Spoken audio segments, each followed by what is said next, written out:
Every time I hear Raheem Morris describe Bijan Robinson as the best player in football, you know what I think? Add another zero to that next contract. Because, listen, I learned long ago from a seasoned personnel executive, do not publicly hype your own players until you've gotten them to sign their next contract. After they sign their contract, say it all you want. But if you say it beforehand, they're going to print. I don't know that they still have laminating machines. They're going to print it out. They're going to laminate it. They're going to hand it to you when it's time to negotiate. You know what's funny about that is I feel like agents send all of those things to players. Like, obviously that one's in the locker room, but there were times even when I was on New England that Coach Belichick would go in his press conference and he might say something about me overall as a player. And I just remember my agent like sending the transcript or sending a screenshot of somebody posting it to me to just kind of keep in record of, all right, when this contract comes up, we're going to continuously bring these things back up. And that was also a unique situation because their head coach was kind of your GM. So it was like the perfect mix. But I agree with you. I mean, we all know Bijan Robinson is going to get paid, but I think people start to forget of, we always think like that person wants to be the highest paid in their position. But Bijan Robinson now is going to start to fall into the, I want to be the highest paid non-quarterback type of stuff because of what he's doing on the field. Like, the guy is dynamic and they're using him in so many different ways. So Bijan, keep doing what you're doing. Get paid, young man, get paid. Yeah, he's in his third year. He'll be eligible for a new deal as soon as this regular season ends. And he is incredible. And it was great for the Falcons to have another primetime platform. They had an overall more, I don't want to say impressive because they suffocated the Vikings, but I think it's a bigger deal to take on a team that had been the entirety of the offseason the Super Bowl favorite. And we're still lingering at the top of the odds before last night. After last night, who knows? But the Falcons take them down 24-14. And Bijan Robinson, he had that 81-yard touchdown run where just kind of like shot out of a cannon. And I know he gets bottled up every once in a while. Barry Sanders did too. But it's almost like he gets 9 yards like that. Like, he takes 2 steps and he's gained 9 yards. It's just amazing, the explosion through the hole. And there's the long run. And he did a great job staying in bounds, shaking off a would-be tackler, and off he went to the races. He's on pace to set, and I know we're only 6 games in. We have 11 to go. He's on pace to set the single-season record for yards from scrimmage, and he was phenomenal. I mean, he's had a couple of Rico Dowdle games, and I don't know that we are noticing because we expect it from him and we don't expect it from Rico Dowdle. Yeah, whenever I see him make, whether it's that play, but even some of the jump cuts and cuts he makes when he doesn't have these huge plays. I just think back to Saquon Barkley praising Bijan Robinson and his cutting ability. And when you hear that, I think everyone was like, Saquon, like, you're Saquon. Like, what do you mean? But then you watch Bijan Robinson, the ability to, like you just said, be bottled up for 5 plays in a row, and then out of nowhere, he breaks one tackle where it looks like 3 guys are going to get him, and he makes one jump cut to the other side of the line of scrimmage, and then he's just gone. And I think one of the things that stuck out, and I'm sure Atlanta came in and said, we need to bully this team. We need to bully him in the run game. We need to bully him on the defensive front. And that's what stuck out to me. When you want to come out and bully a team, you need a running back that's not going to just get 2 yards, 3 yards, get just only what you block. Like, bullying a team comes from your offensive line getting on a guy, driving him back 4 or 5 yards down off the ball, and then your running backs creating big plays. And I thought the first drive was obvious of that. When you saw Tyler Algier, as he's running into the end zone, Rapp is the only guy left, and instead of like making a cut and trying to spin, he just runs right over him and scores. And that was an indication of really what the game was. It was just a man amongst boys for the whole Atlanta team of just going out there and saying, look, this is how we want to play football, Monday Night Football. We're going to let the world know. And I thought that was big for Atlanta because I remember a few weeks ago it was Zach Robinson comes down to the field. They let go of Ike Hilliard, the receiver coach. Like, a lot was going on where everybody was like, what's going on with this offense? A performance like that Monday night against the Buffalo Bills kind of answers a lot of questions. Well, and it's almost, Devin, like they sat down and they broke down the entirety of the Buffalo Bills season so far, and they realized we can bully this team. They had the extra time, they had the bye week, and they go to work on the Bills, and they watch the various Bills games, and they watch how the Bills play, and they're like, you know what, we can just push these guys around. Let's go do it. And you develop a confidence because the players are like, well, they're the Buffalo Bills. Like, we're gonna bully the Buffalo Bills. Yeah, here, watch this play. Here, watch this play. Look at this guy. Look how he and there it just unfolds. And I'm so big on quarterback demeanor during a game. Josh Allen looked shell-shocked the whole night, and he seemed kind of off, and he was doing things that were not. And he sometimes he tries to do things that not even he can do, like that flip pass on fourth down that just badly missed the receiver he was trying to get it to. But he just kind of looked bewildered, I think would be the best word for how he was last night. Every time they cut to him, like, this isn't supposed to happen. We're the Buffalo Bills. And Josh Allen, the reigning MVP, has now lost in back-to-back weeks to guys who were drafted in the first round last year. Drake May and Michael Penix Jr. That's not supposed to happen. Last night in that Bills game was a that's not supposed to happen night. And I think the Bills are having a hard time processing that they've gone from 4-0 to 4-2, just like the Eagles, 4-0 to 4-2. The two teams that we would have had penciled in after 4 weeks as the eventual Super Bowl participants are combined 0-4 in week 5 and week 6.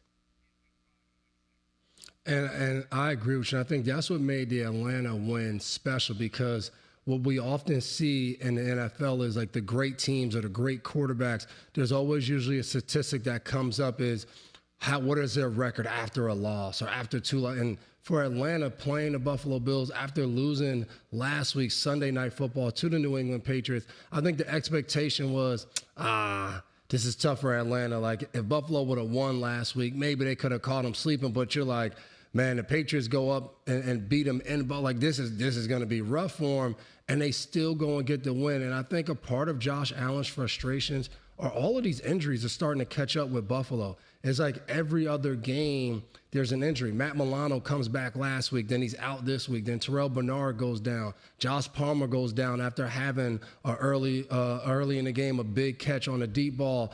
And I think that feeling for Josh Allen of, all right, I got to start to make some plays. I felt like you could see it seeping in a little bit from sitting down there and talking to him last week, and him talking about the everybody eats mentality and having so many different guys that can make plays. But you start to lose those guys. Curtis Samuel didn't play. Dalton Kincaid didn't play. The normal guys that you've been thrown to all training camp, all throughout the early part of the season, they start to kind of trickle out, and you got new guys in there, and then some of those guys get banged up. It just creates, I think, this pressure from the quarterback position of, if I don't make the play, how else do we win? Like, I got to go and will it to happen. And we always talk about that. The great quarterbacks will things to happen. But I think for Buffalo, it's a key moment in the season right now of how healthy can they get? How can they get the guys they want on the field? Because if not, we're seeing a defense that's worn down, a defense that is already small and also dealing with injuries. It could be tough sledding for Buffalo coming off this game Monday night. You look at the receptions last night, only 15 completions on 26 attempts, a very low passer rating for Josh Allen of 72.6. It felt like they didn't have many opportunities, and when they got them, they couldn't make it work.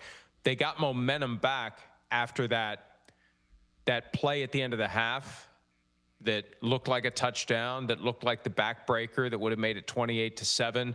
That's what wiped off the board because Drake London stepped out of bounds right before he went inside the pylon. The Bills score a touchdown to start the third quarter, and all of a sudden, here we go. And after that, the Falcons just put the clamps on them. The Bills couldn't get anything going, and the Falcons chewed up enough of the clock and left the Bills with few enough opportunities that they couldn't make it happen. But, I mean, Devin, Khalil Shakir, 3 catches, 33 yards. Shavers, 3 for 27. Keon Coleman, whatever happened to Keon Coleman? I thought he was on the verge of breaking out. He had 3 catches for 11 yards. So it just was a disappointing passing performance for a team that needs its passing game. And it waited too long to really get to James Cook. And if the passing game's not there, they should have just been pounding James Cook last night. They got their own Bijan Robinson. Not that Cook and Robinson are on the same plane, but Cook's pretty close. And it took them a while to get to Cook. And then once they did, it started to work. But then they got away from it. It's almost like they thought that they were one play away from changing everything. You know, you get that sense of desperation sometimes from teams with franchise quarterbacks. We're just one play away from everything going our way. And they're searching for that one play, and that one play never happens. Florio, I think you hit it. When you have guys that make magic with the ball in their hands, I think you start to kind of turn into let me just keep getting the ball in his hands. Let me just make sure he has the ball. He'll make the play. He'll make the play. I thought Atlanta did an unbelievable job of making sure we didn't get the classic Josh Allen scramble, like that backbreaker scramble that gets the team going. Whether it was blitz calls, whether it was just having 5 down linemen, they always made sure they had enough to ball them up and keep them in the pocket. I thought their third down pressures, Jeff Albrecht, I thought what he drew up made it really tough for Buffalo to get anything going on third down. And one of the key things is what you just talked about. I would love to be able to go back and watch this film and see what was it with Keon Coleman. You know, Dan Orlovsky talked about why they weren't getting Keon Coleman opposite of A.J. Terrell. But I think that's a tough thing. When you go into a game, you might have some plays designed up to get away from a certain corner. But when your best guy can't go out there and get open against their best guy, and that's the problem for your offense, it's going to be tough sledding when you go against some of these teams that have 2 guys, or they create a game plan to kind of double you with one guy and put their best guy opposite. I think I would love to go back and see why couldn't they get Keon Coleman involved more. But that's the thing, too, with Buffalo of, are we going to now let James Cook, is he going to initiate the offense? Are we going to say we're going to build this around him to start every game, or get him the ball, running the ball, throwing him the ball? Because he is probably the biggest mismatch for that team. So when you start to lose players, how can you get them the ball more? You look here, only 17 carries, but average 5 yards a carry. You kind of sit there and say, man, it seems like they could have got him involved more, because the late field goal makes it a 2-score game. But for a while, it was 21-14, anybody's game. Buffalo trying to strike and get back, but it just kept coming up. 3rd and long situations, Atlanta would get the pressure. They would do something to take away the Buffalo Bills offense and get them off the field. And that's what kind of killed them all night. So it was one of those games where I think game plan-wise, you couldn't get what you initially thought, and it just took too long to get to something else to help your team win the football game. Yeah, it just got demoralizing after a while, because watching the game, I kept thinking, okay, the Bills will get another opportunity, and this time they'll make it click. And then they didn't. And then, okay, they'll get another opportunity, and this time they'll make it click. And then they didn't. And at a certain point, it's like they're running out of opportunities. There was the blocked field goal, right? That felt like, okay, this is the one. This is where it changes. This is where it flips their way. And it just didn't. And then the backbreaker was the field goal that put Atlanta up by 10. And it just, you know, like my first thought was, all Josh Allen can do this. It's like, man, you know, they got no timeouts. They got to get 3 and they got to get 7, or 7 and then 3. It just didn't going to happen. And they were moving down toward the goal line, tip pass, intercepted, night. That was it. It's just weird to see. And I say this every year, whenever we think we have the NFL figured out, we find out that we don't. Yeah. Everybody is getting jumbled together right now. And we're spoiled by having that reliability. It's like an old blanket of the teams that we know are great. Like who's great? Who's great right now? You know, my top 2 teams in the power ranking is going to be the Buccaneers and the Colts. And that's all subject to change, right? Where are the great teams? And we see a changing of the guard, too, with some of the best players in the NFL. Saquon Barkley, no. Bijan Robinson. Now, Josh Allen, Lamar Jackson, Joe Burrow, no. Drake May, Michael Penix, Baker Mayfield. Now, Patrick Mahomes is still Patrick Mahomes, but it's just weird to see receivers. Justin Jefferson, Jamar Chase, no. Puka Nacua, Jackson Smith, and Jigba. It's just strange, Devin, to see this kind of unfolding before our eyes. So much of this change. You know, we want the NFL to feel wide open, and then we make ourselves think it isn't. And I think it makes it harder to process when it is, because we like that familiarity, because we think it, especially from my perspective, when I got to pick the frickin' games every week, I want to be able to know what's going to happen. I don't know what's going to happen.